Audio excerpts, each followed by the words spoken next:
Hello, everyone. Welcome once again to another informative and wonderful session of the A Day in the Life series. I am happy to have you all here, and I can see the excitement in the chat box already. Just go ahead, type "I am a cyber girl" in the chat box if you are here. I would like you to send a message to your peer learning groups, your the general channel, and indicate, just tell your sisters to join the session and make sure they do not miss this session. Remember, this is the last session of the Day in the Life series, and I was so excited that it is finally the end of the series, and I'm happy to meet our wonderful guests today. But before we dive right into it or meet our guests, I would like to thank our sponsors, our partners who have been sponsoring this series and the session. I would like to thank Cisco, Networking Academy, Fortinet, Checkpoint, Policy Wizard, EC Council, Microsoft, Practical DevSecOps, InfoSec, ISC2, INE, and ATO. Thank you to our technical partners once again for their wonderful support. Before we dive right into it, our usual our routine. As expected, we are going to take our mantra. Um, Please put your hands on your chest, or just raise your hands as we take our mantra. I am knowledgeable, resilient, and excellent. I am a fountain of value and an ardent problem solver. I am a voracious learner, so nothing is too difficult for me to master. I am a doer with genius intellect. I am a cyber girl. Please, yes, go ahead, go ahead. I can see the chat box is already buzzing with activities, but just go ahead, keep typing. I am a cyber girl. Like I always say, the mantra is an affirmation. Just tell yourself, recite it to yourself continuously, and let it be ingrained into your daily life. Today we'll be meeting Frank Labosi. He is a DevSecOps professional, and we will be getting to know his day-to-day routine. What is it? Who is what are his duties as a DevSecOps engineer? Those important questions. So go ahead, grab your jotters. Make sure you are very attentive and you do not miss any part of this session. So we'll be meeting Frank. Frank is a DevOps engineer with an eye for security. His journey into DevOps began as early as 2018 before transitioning into DevOps. He had built his career around system administration, system networking, databases, Windows servers, and Linux. Over the years, Frank has honed his skills in on premises infrastructure, cloud, and now DevOps. He has over 9 years of experience in system administration and DevOps combined. Throughout his career, he has helped a lot of colleagues grow technically and been impactful to organizations he had worked with. His work has allowed him to contribute immensely the little he could to the information system space. Join me as I welcome Mr. Frank to the stage. Hi. Thank you. Hello, it's good to have you here. Really happy, and thank you for taking our time to actually have this very brief conversation with us. Before we dive right into the questions, I would like to ask very unconventional question. What is the most adventurous thing you have ever done, and what inspired you to do it? I would like to know, or we would like to know. Yeah. The most adventurous thing I've ever done was when I was in my final year, all right, at River State University of Science and Technology. Then it was Science and Technology. I got a scholarship in my year three, even in year four, thereabouts, to study in India. All right. So I told my mom that I just got the scholarship with the state government and I need to go and study. She said, "Why are you going to India? You're already in final year, all right? There's no need of going to India." She kicked against it, all right? So I had to mail. I didn't tell her any other thing again anymore. So Yeah. I started following, going to orientations from time to time with the government agencies until the very day, a week to, I would say a month to, you're supposed to travel. She now asked me, "How far about that journey?" I was like, "Okay, mommy, if I had listened and not followed up, we wouldn't be having this conversation." All right. So she said she was concerned as a single mom, having trained someone through the university and you are in your final year. And she knows how the government behaves with sending scholars outside of the country. You know, we've had instances where scholars were dumped, Mm. abroad. Mm-hmm. So that fear, that parental fear, Of course. but I was optimistic. I was very positive that this is the time, you Mm. know. So finally, she now said, "Okay, we can go. You can go." You know. So to me, that was every day of my life. I always think back that Mm. I had not made that journey to India, we wouldn't be having this conversation as well. You know, So, that molded me into oh, what I am today. oh Yeah. wow, wow. Mm. Okay, it's now I am looking forward to the rest of the conversation because this is a very interesting start. So I would that leads me to the next question, which is what led you down the path of DevSecOps?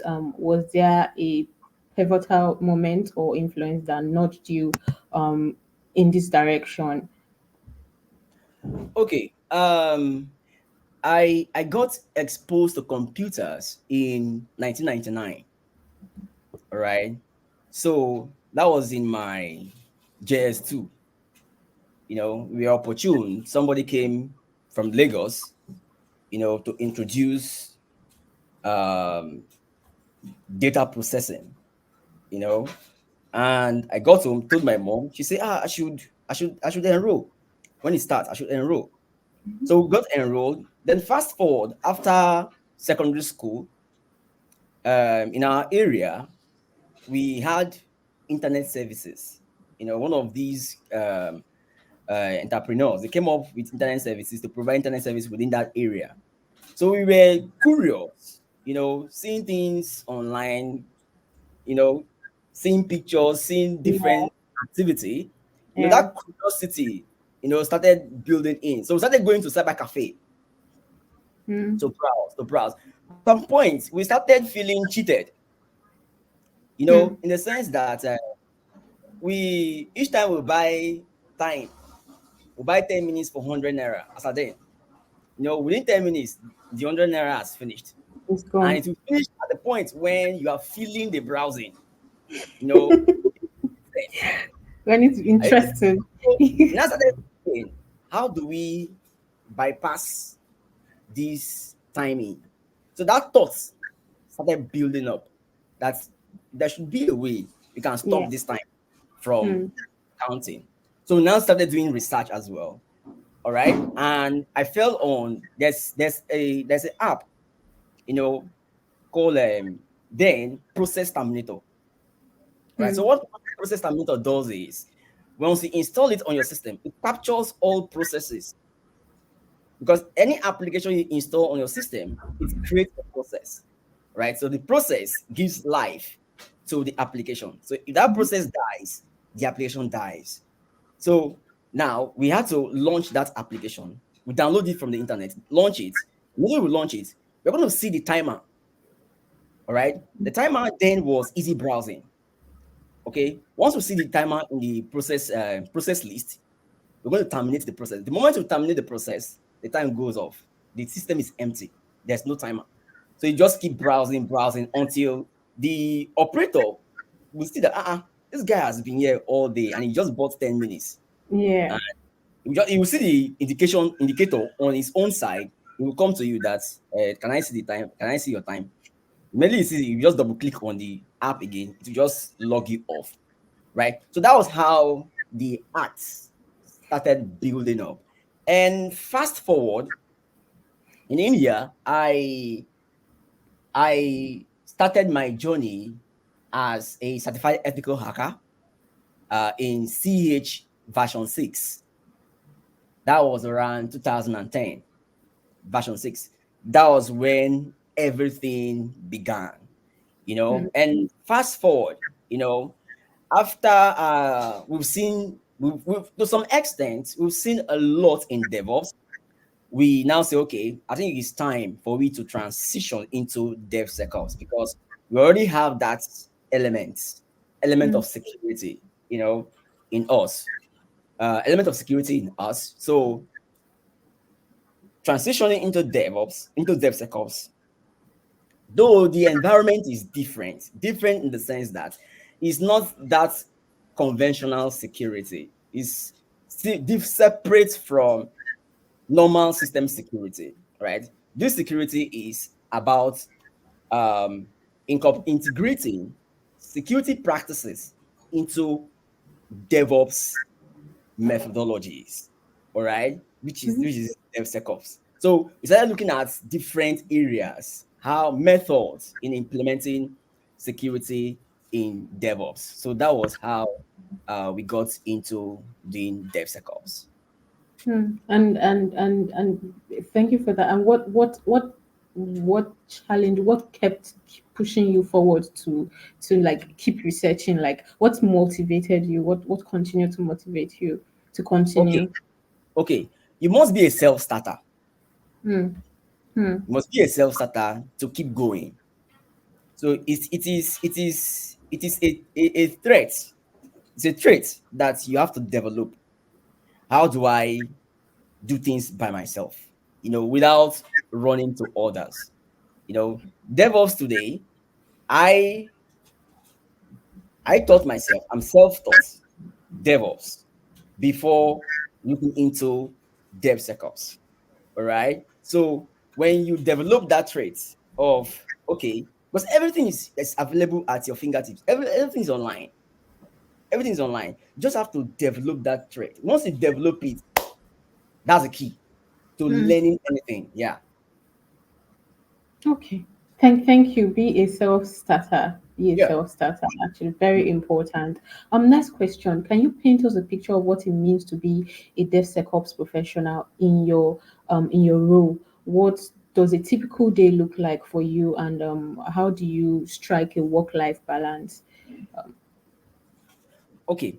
A typical day is um let me start with when we have a new microservice to deploy. All right. And the idea is that we need to check for code quality in the microservice. We need to check for vulnerabilities. Mm-hmm. Vulnerabilities could be in diverse form. Could be either in injection, could be misconfiguration, it could be cross-site scripting. The list it's an endless list. All right. So now what we do is first of all we set up a pipeline. All right. Set up a pipeline which deploys this code into a Kubernetes cluster. All right. So this pipeline is an empty pipeline, very empty because there is no security check in place. Right. So once we've done that, the next thing is now we need to now start planning how to integrate security at each stage of deployment lifecycle. Right. So now what we'll do is we wouldn't want to be micromanaging or running after developers in the sense that um, um, Because if you want to follow the complete software lifecycle, development lifecycle, so, okay, what we'll do is the first thing we need to do is to set up a pre-commit hook. A pre-commit hook.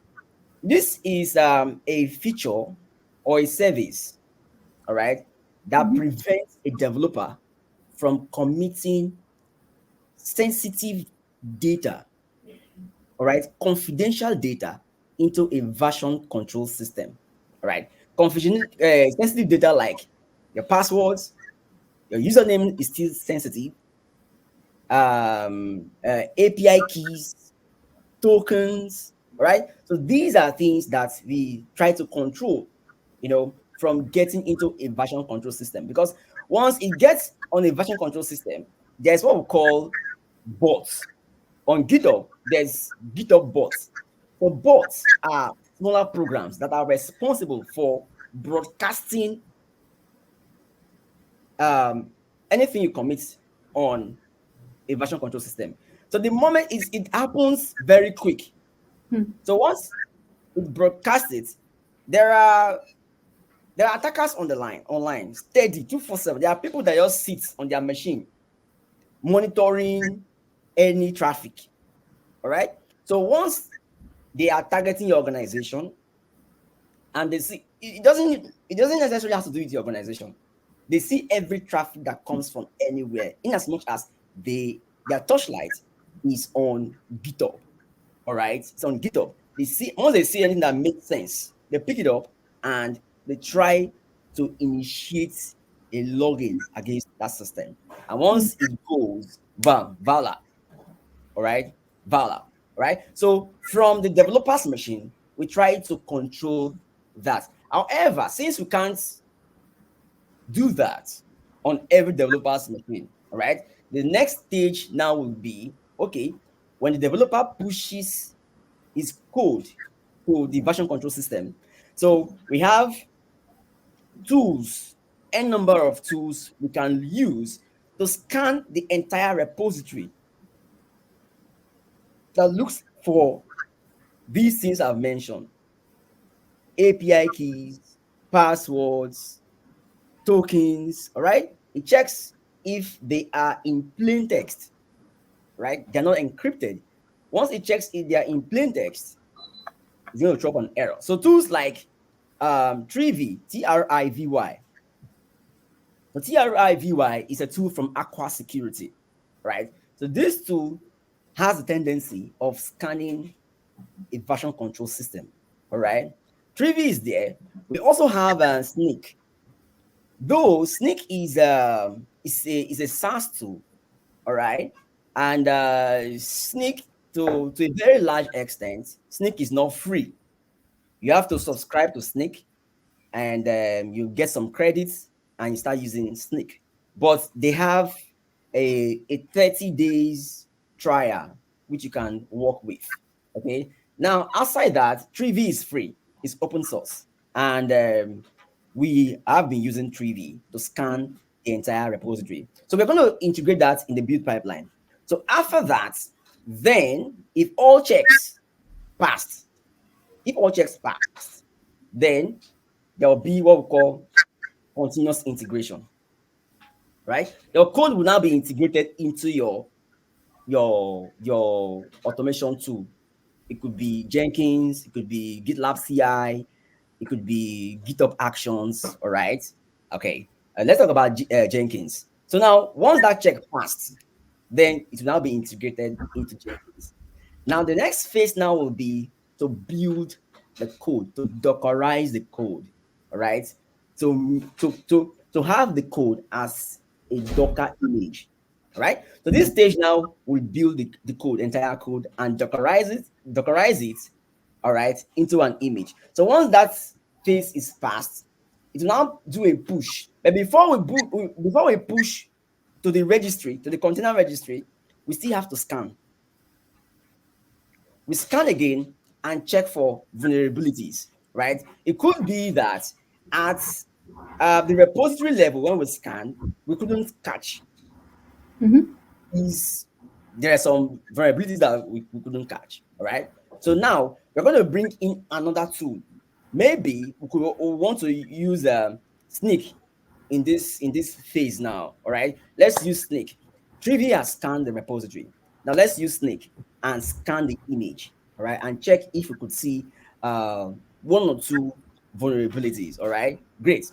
So once we do that scanning, it fails, it catches vulnerabilities. We have to go back, work on the vulnerability, resolve the vulnerability. If it is a framework, if it's a library that needs to be changed, all right, we modify it, maybe the version. And one good thing about these tools is they come up with recommendations, Hmm. right? Yes, they give you best recommendation, right? That's it.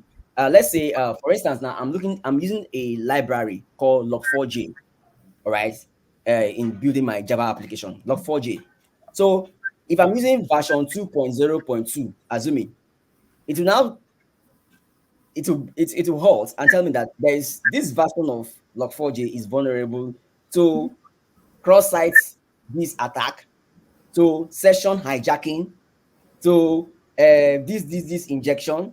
All right, that the only that in this other version, these vulnerabilities were mitigated. So it now say, okay, you have to what?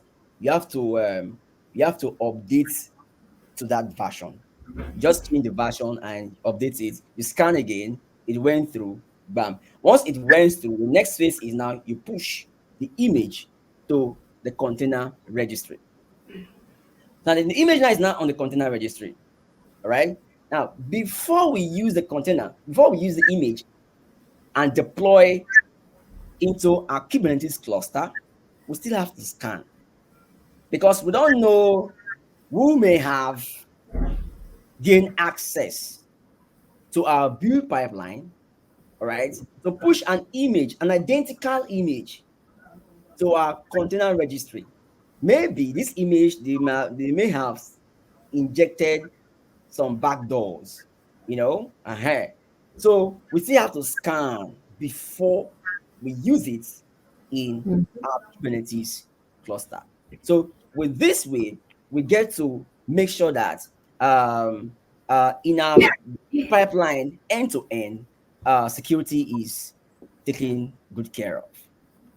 Wow, that's like a proper breakdown and step by step process of what. If you've ever been confused, you should know by now that you are supposed to have your jotter close to you to take down this wonderful knowledge that Mr. Frank is sharing with us. And as you can see, the chat box has been buzzing with a lot of comments from the ladies. And yeah, thank you very much for that um very elaborated um response.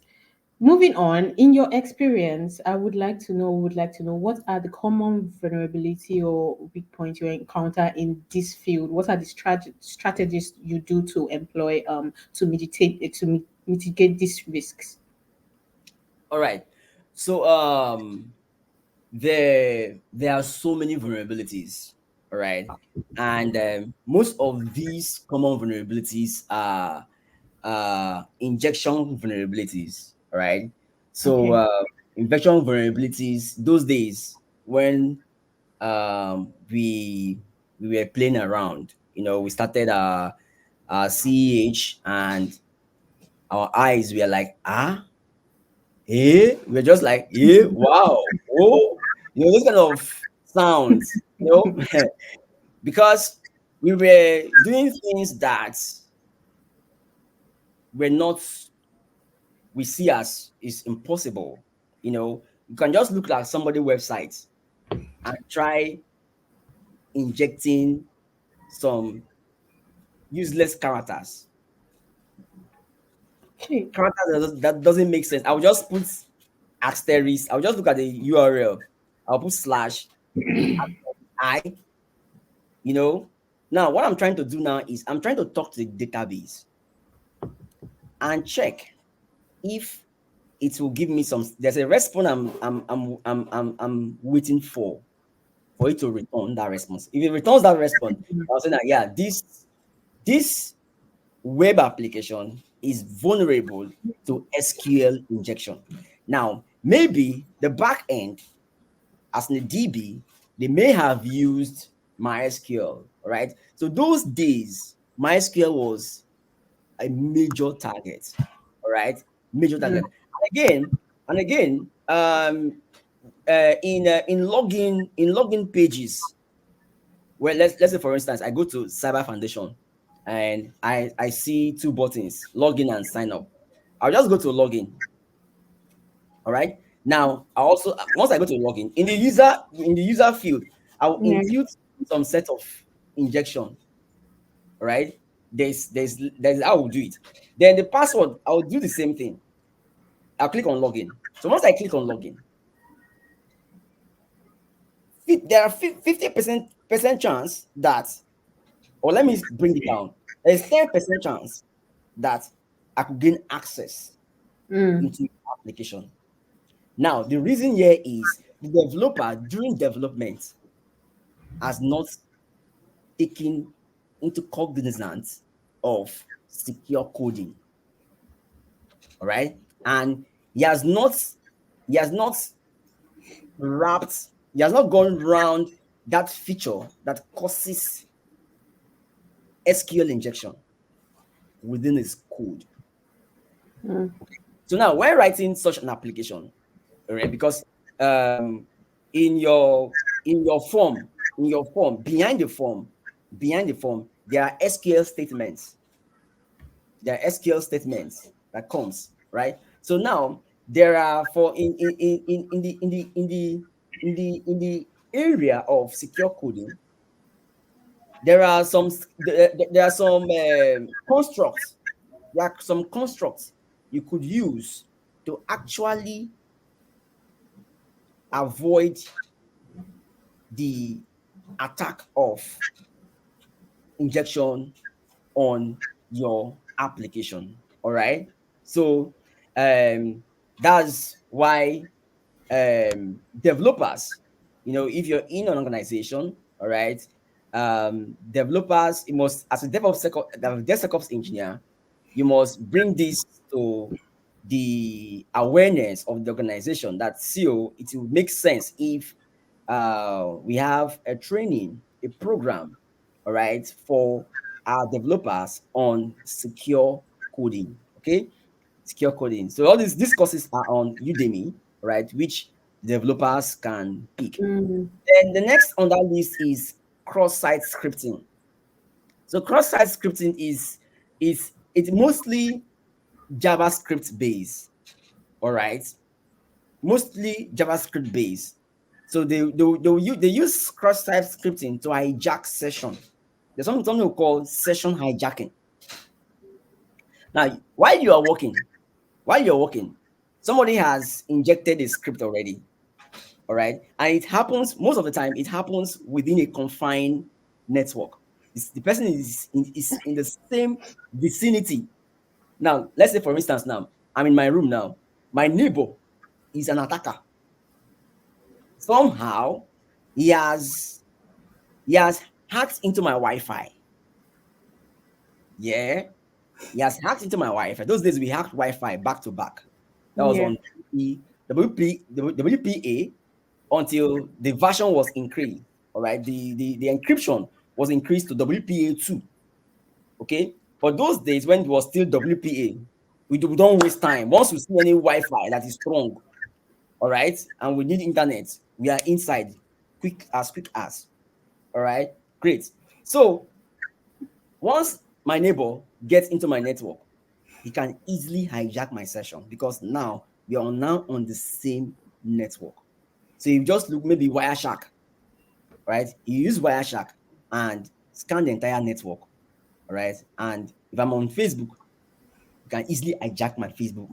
Anything I'm doing, you can hijack it and start using it, all right? So this is the second one. Then we also look at um, um, there are security headers, there are sensitive data exposure, okay, which I talked about earlier when you don't scan your repository, all right? Could be your credit card information. You have your credit card information. Maybe you're developing an app for a fintech, all right? And mistakenly, unknowingly to you, you have used credit card somewhere, the number, and you put the entire details just to test. By testing, you've gone too extreme, right? So these are ways, these are the different kinds of vulnerabilities that there are there are many, yeah. A lot, yeah. But thank you for that response. That was very insightful.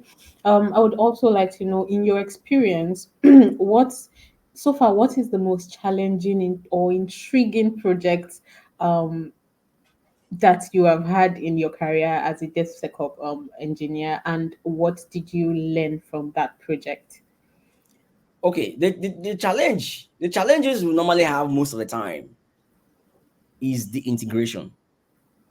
All right. Mm, Now, DevSecOps is different from a conventional system security. All right. But if I were to give someone a curriculum, all right, I won't just focus on DevSecOps, right? Because when you come in an organization, you'll be working with virtual machines. You'll also be working with machines on premise, all right? So these machines, they need to be secured at that level. You also be working with the cloud, okay, which you also need to understand cloud security. Okay, so um the challenge there in the context of DevSecOps is integrating these security tools, because as we say, there are a lot of security scanning tools, a lot. All right. So you have to look for the one that is more common and that has easy integration. Right. So we have tools like SonarCube. Right. SonarCube is a tool that is used for static application security testing. All right. So it checks for code quality and also check for quality gates. All right, great. Then in that, we also have um, another category which is called SCA, right? Software composition analysis. So in software composition analysis, there's a tool that works best, which is Snake. So mm, Snake, yeah, which is a SaaS tool I mentioned earlier. So yeah. in SCA, what SCA does is it checks for if a developer may have used frameworks, libraries that are vulnerable to some certain kind of vulnerability. You know, it checks those kind of libraries, right? Then we also have DAST, which is dynamic application security testing. So you need to know how to integrate each of these tools within your build pipeline, and that is where the challenges come into play. Thank you for that very interesting response. I would like to know, as a fellow who is just about to kickstart my career in cybersecurity, how would I know if DevSecOps career path is a great fit for me? Yeah, so everything is interest. All right. So first, you must bear that interest. Mm, That interest must be bored. All right. So once you have that interest, first, second thing is forget about because from my experience, or what I've experienced with engineers, forget about um your present situation. We know the economy is not smiling at anybody. All at right. all. uh So by the time you're trying to reason the economy and you're trying to reason you learning the skill, all right, you might end up, let me reason the economy. All right. But forgetting that this skill you're picking up is just a short time. The training is just a short time, within 3 months. All right, 3, 4, 6 months. And the moment you're done, you are good to go. All right, you're good to go. So first thing first, the interest. And once that interest comes, the next thing you have, you now have a defined training. Don't see people online doing do this. You pick from here, you pick from here, you pick. Once you start doing that thing, at the end of the day, there's something we call learning overloading. I Mm. have to coin that word. I coined the word learning overloading. It's like function Mm. overloading. You know, it's too much of function. All right. Now, learning overloading, you've learned so much. At the end of the day, you now start becoming confused. All Mm. right. So don't go that route. Have a defined training, a defined learning path, a guide. Mm. Mm. In my journey into DevSecOps, because DevSecOps is built on DevOps. So it means that for you to be successful as a DevSecOps engineer, you must know DevOps. All right. So, forget. I'm seeing a lot of people writing on their profile, DevSecOps engineer. This. You're doing normal firewall or system. This doesn't make you a DevSecOps, okay? Because it's a different ball game entirely. You must know DevOps. You must know how to perform integrations. All right, to actualize continuous deployment. This flow, you must know this flow. Then you now know what you're securing. Okay, Mm. you now know what you're securing. You can't you can't you can't secure what you don't know. So you have to have a defined training. Really help. Very. Yeah. Yeah, and I think that is also, this is why we are also why we have the A Day in the Life series, to also help the ladies make decision, guide their decision into, picking their career path. So ladies, you heard what Mr. Frank said. Be very, very defined. You know exactly what you're going for. Do not, like he said, do not learning overload. Do not be all over the place and be confused. Even while you're confused, make your decision and be very, very definite with what you want to do to help you. Thank you for that response, Mr. Frank. Moving on, what are some of the emerging trends or technologies in DevSecOps that you believe will have a significant impact in the near future? All right. Now, in implementing security in a software development lifecycle, there is a trend called shift left, right? Shift left approach. So shift left approach is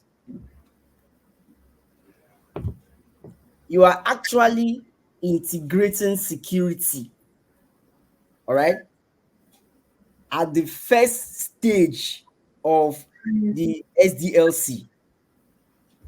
Those days, it is after software development lifecycle. At the end, you now bring security. But this time around, no, that's shift right. So we no longer that trend no day again.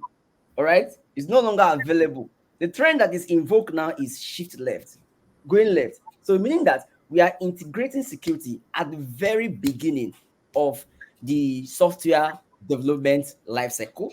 And another trend we'll be seeing frequently is IAC. All right, all right, scanning, implementing security on IS infrastructure as code, right? uh, Yeah. Typical examples of infrastructure as code is Terraform. We have Terraform. Then on the cloud side, for Azure, we have Azure ARM templates. Then for AWS, we have Cloud Formation. All right, great. So um, this is one of the trends: integrating security in IAC, and finally automating your DevSecOps process. These are trends that we would be seeing. Okay. Thank you for that response, Mr. Frank. Moving on, as a fellow who is just about to um, kickstart my cyber security as a career, what are the skills required to break into this field and excel while in the field? Are there job opportunities? Yeah. All right. So let me start from the latter. There Yeah. are lots of job opportunities, right? Okay. I have an opportunity to interview with um, um, last year. In fact, last year I was in Bulgaria. All right, I got a job, a contract job with EPAM Systems. All right. So after my contract was over, so I said, okay, let me stay around. Let me look for one or two, you know, if I can get one or two employer Yeah. that will Yeah. sponsor me. All right. So I got one job from a company that needed a DevSecOps engineer. Okay. Though as at then, my practice has been on the background, you know. So we went through the interview, finished everything, but um, maybe they were like, okay, we're not really sure about this guy. You know, it could be in terms of immigration issues. Okay, Mm, they just lose one or two. They said, okay, uh, we'll get back to you. So I came back to Nigeria. All right. After some months, the recruiter still reached out to me. I saw him posted the job. And I was like, I now reached out to him. Say, this job, is it still available? He said, yes. The job is still available. I asked him why. He said they've not been able to see any talent. Right? So the challenge in this area is raw talent, mm, especially DevSecOps. It's a different breed entirely. It's not conventional, like I said, it's not conventional security. But conventional security can only give you a helping flow. It will only help you in it won't make things difficult for you. All right. But its domain is entirely different. Okay. Because the tools used there, we don't use it in conventional, we use something else. You know, there are other SaaS tools too. You can still apply. Okay, great. So the challenge in the industry is no raw talent, right? But the jobs are there. Now, the other part which says um how do you get into the area, right? Okay, technologies to learn, things to yeah. learn, right? Skills. Yes. Skills you need Skills to to actually. acquire. Yeah. Yeah. First thing first, you must sharpen your networking skills. Networking, computer networking. All right, you must know how things move from packets data moves from destination A, destination B. All right. Okay. Now you must also understand what we call protocols.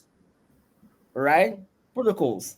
Then you must go back to the basics. The basics there is understanding um, um, the OCI referencing model. This is a grado of computer networking. All right, because it covers everything Mm, from the application layer till the physical layer, where you have your cable, your RJ45, your those cables, yeah. So it covers everything. Now, in between, there are other protocols. Like when you get to the network, the transport layer of that model, it talks about two protocols, the TCP and the UDP. All right, you must understand the TCP and must also understand services that are categorized as TCP and UDP. All right. Then there's something we call TCP three-way handshake. Before connection is established, it must go through three-way handshake, which is the property of a TCP connection. So all of these things, you must understand these things. Now, you must also understand TLS SSL. Now, before initiation happens, top of TLS SSL, there's already a TCP three-way handshake before you can now start talking about key exchanges, sending hello messages, receiving hello messages, and exchanging keys. All right. So these are things you understand. Then now you have to understand how the internet works. If they now ask you, how does internet work? You know, it's a $1 million question, but it's straightforward. Yeah. You've been using internet. I don't know use internet now. No be. But how does it work? So now, how internet works is just a mask. The real question there is how does domain name system works? Mm. DNS. So these are things that you need to understand in networking. All right, that's fine. You don't need to go too detailed into database. No, Mm. I can forgive you. But networking, no, you must have it at the fingertip. And the next thing you need to understand is operating system.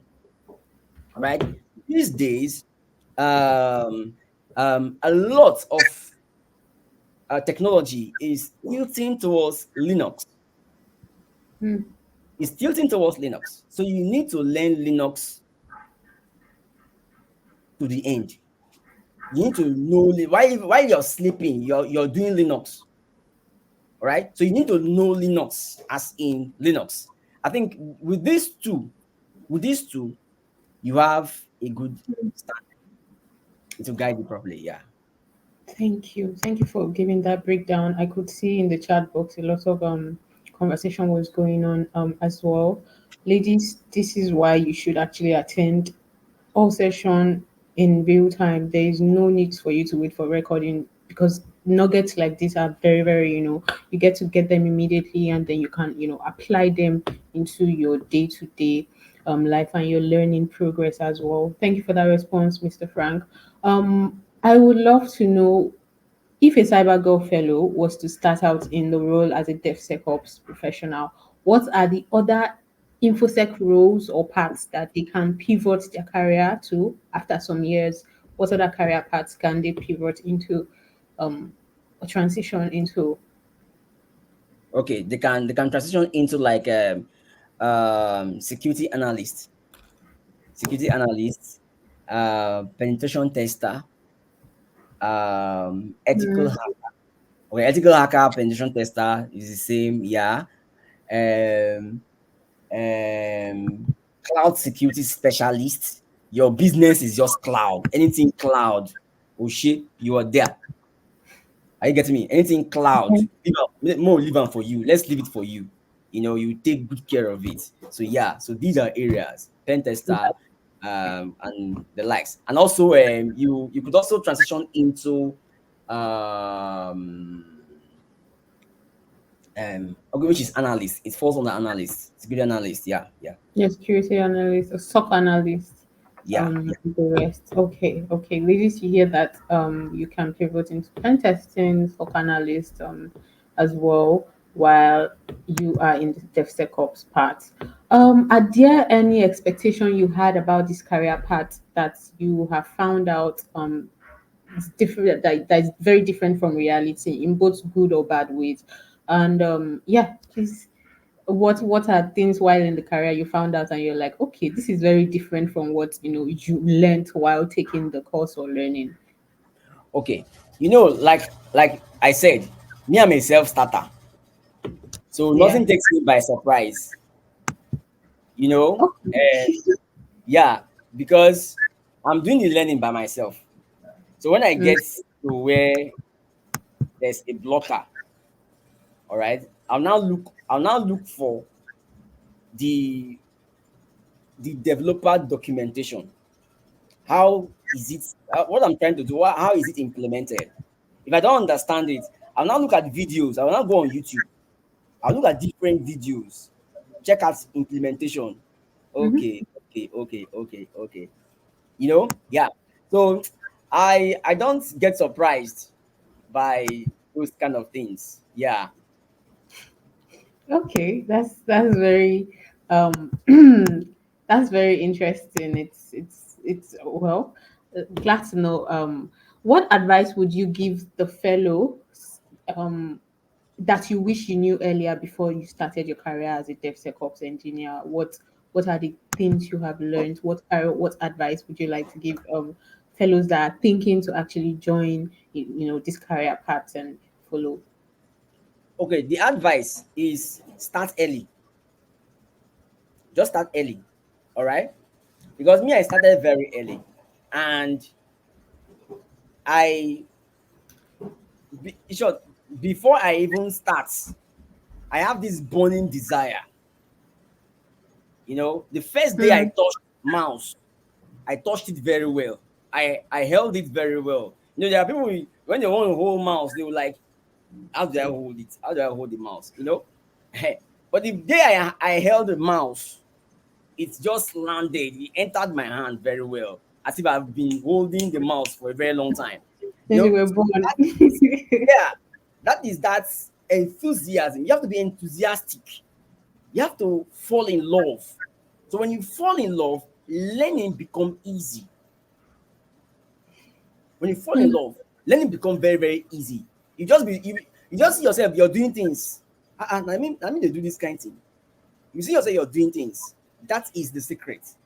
There's no other thing anywhere. First, create that burning desire. I need to be doing. I want to know this thing.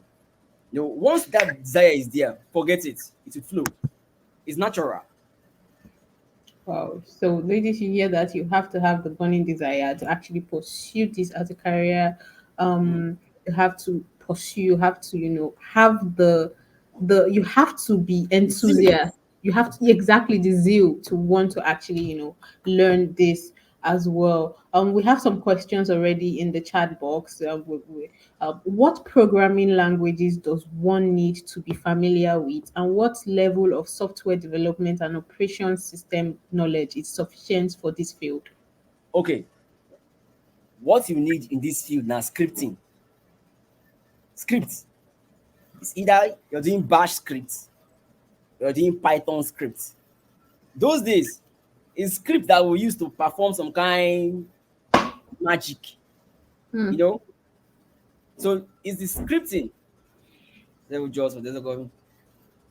No, okay. I will answer this question. I'm coming. It's asking if Yeah. there's any entry level job. I'm coming. Yeah. I'll answer this question. All right. So it's scripting, right? So you have to be very start learning Bash scripts, Bash, Python. All right. In Python, there are different areas in Python. There's Python for data analysis. There's Python for websites. There's Python for this. There's Python for that. Your own should just be concerned about how do I use Python to automate task. Python automation. All right. If it seems that Python it want to give you wahala, just go to Bash. All right. You use Bash to create some wonderful scripts. You can Hmm. use Bash. Start with how do I create a script that shut down somebody's system, right? Shut down somebody's system. Now you just send that script to the person. Once he double clicks on it, the moment he double clicks on it, it shuts down the system. That's step 1, 001.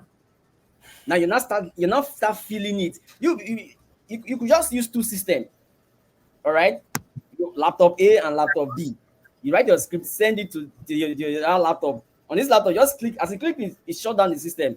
That's how you start building on what you've written so far. Are there entry level jobs for DevSecOps engineer? You see, organizations these days, they are looking for people to come and solve their problem. All right. So they are into problem. So they need problem solvers. So getting an entry level job in DevSecOps is very hard. Nobody Mm, will answer you. All right. So while you're presenting your CV out there, you don't present yourself as a newcomer. All right. So you yeah. present yourself as you've arrived. You've been Hmm. doing this thing for a very long time. That's the only way you can break into that circle. But if you just say, I'm looking for intern, I need intern entry level. No recruiter will hire you, except it is your brother that is in that company that wants to carry you along, that will just give you that slot. Come in, come and learn. Anything outside that, you won't get it. So, okay. Also, do I have to begin from DevOps before pivoting? What year Yes. to DevSecOps? Yes. All right. To smoothen everything, because person like me now, if I'm hiring you as a DevSecOps engineer, I've seen on your profile you're a DevSecOps engineer. I'll start asking questions from DevOps. All right. What is DevOps? Containers. What is this? By the time you're not respond, you're not answering what I need to hear. You're not telling me what I need to hear. And I say, okay, it's not a good fit. Right? Mm. So for you to be a good fit, you must understand DevOps before DevSecOps. So you heard that? Yes, Mm. they're entry level jobs, but not so much. And you have to actually, be a DevSecOps, do DevOps before moving, pivoting into DevSecOps. Very important as well. Mr. Frank, we have one last question in the chat box. How can cross-site scripting be mitigated? Okay. So cross-site scripting is when you are, it's very common within JavaScript based applications. All right. So you try as much as, you try as, I may not give an accurate answer, all right, but something very close, right? So as a JavaScript developer, you have to do away some unnecessary events. JavaScript is heavily driven by events, all right? So all those push event, click events, um, there are a lot of events that drives JavaScript that makes it looks very enticing, right? Most of those things you have to curtail, reduce it to the barest minimum, because these are things that comes with uh, easy exposure, you know. And one other thing again, in terms of security, when you see a system that looks so beautiful, right? You might not have a beautiful security. Hmm. A nice looking system does not equate a nice looking security. But an ugly system, in the terms of user experience, user interface, such systems could have very sound security, right? So that's our experience. So that's why I see most JavaScript, they bring some kind a fizzy, right? Some flashing things, a lot. So once you have a lot of flashy things, sorry, scripting, you're gone. How can, okay, right? So to bring down those things, you have to reduce some excesses, all right? Extra development, you have to reduce them. Okay, thank you for that response, Mr. Frank. With I have one last question because we're done with this. We're almost done with the session, but I noticed a question that I think most of the ladies would like to know. You have been in this career for over 5 years or 6 years, if I'm not mistaken. Mm-hmm. How do you deal with burnouts, like when you are when it gets to that point where you are just burnt out, because you are human, you're not a machine, you cannot run every time, you can't be Mm. running every time, but how do you deal with those moments where you nothing is just working in that moment, and do you Mm. take a break, do you um would like to know how you handle your burnouts. Okay. So I have a lot of headache, Of course. right?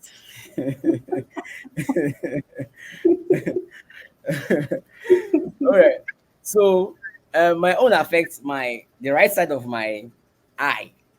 All right. I do have severe dry eyes. I won't say I don't know. I've gone hospital back to back. They checked my eyes. They say your eyes is good. Your eyes is good. But when my headache starts, it takes 3 days. All right. As I see me, I go on Gurimakpa. Ongoing. Yeah, always go on MBA. All right. Sorry for the use of that word. It's a local word. All right. So I go on skin cuts, very low cuts, so that I could get some fresh air. And when I bathe, water can easily penetrate my skin, and give me that cooling effect. Now, how do I, each time I have this challenge, I use ginger. All right. So ginger is anti-inflammatory. So it has that inflammatory effect that can actually brings down such pain. Because when you have that kind of pain in your head, from my eye, the surface of my eye will just be burning, and the nerves that connect my eye to my brain, it will expand. Mhm. Once it expands, there are too much of blood. Once you have too much of blood flowing through that vein, you have headache. All right. There's too much blood flowing through that vein. So what ginger does is it tries to narrow that vein. So once that vein is narrowed, you don't have headache. There is easy flow of blood. It goes normally. It doesn't rush. It goes normally. So I chew a lot of ginger. So once a stick of ginger, once I chew it, if I can strong my hand to chew it very well, it will go down. Drink water. So I drink water. It will. That's the only way I can naturally, because paracetamol, painkillers, they don't work. All right, they don't Right. work. So Okay. ginger is a call. Best call. And Oh, secondly, most of the time, I take a walk, especially in the evening. All right, I've been facing the system for a very long time, seated one place. So what I'll do once I finish, have my bath, I'll just take a walk, stroll to a very far place with leg on foot. Sorry, on foot. You know, and I'll still come back.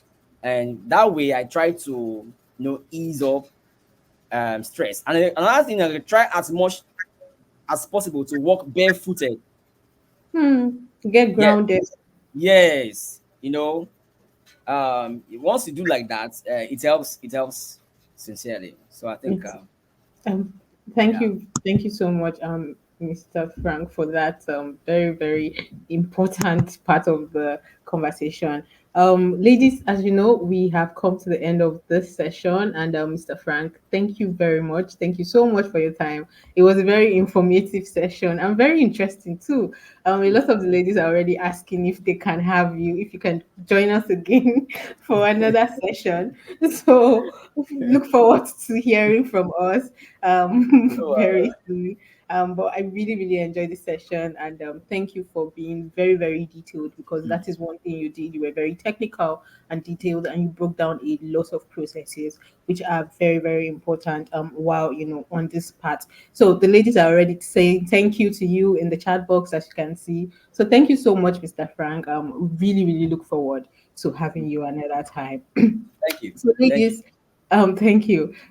So, I would like to thank our sponsors again for making this session, for sponsoring this session, our technical sponsors, for being a continuous support for to us. I'd like to thank Cisco, Networking Academy, Fortinet, Checkpoint, Policy Wizard, EC Council, Microsoft, Practical DevSecOps, InfoSec, ISC2, INE, and ATO, Microsoft ADC too.